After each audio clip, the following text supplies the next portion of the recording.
بالاخره شنیدیم که بیرون از مجموعه شهرداری و شورا تصمیم گرفتن.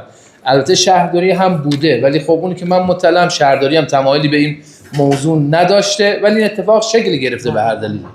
نکته اول جواب لحاظ حقوقی دارم میگم، همونطور که حضرت عالی مستحضر هستید، مصوبات شورا وقتی کمیته انطباق مورد تایید قرار میگیره و ابلاغ میشه و اجرا میشه، هیچ شخص حقیقی و حقوقی نمیتواند اون مصوبه رو ابطال کند مگر اینکه مراجع قانونیش میشه دیوان عدالت اداری.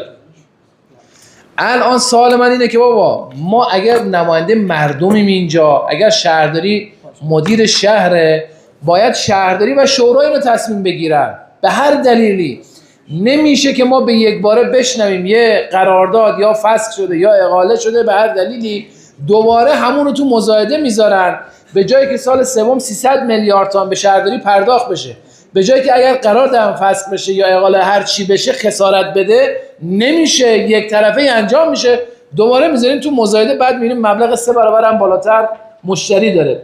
این یعنی چی؟ من نمیفهمم.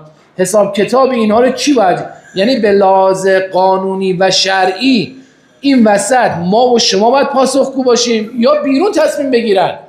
من اسم اون دستگاه الان نمیارم، ولی اگه لازم شه حتما میارم. آخه کجای قانون به اینا گفتن شما برید اینو فسخش کن، اینو باطلش کن، اینو ببند قرارداد، اونو نبند قرارداد؟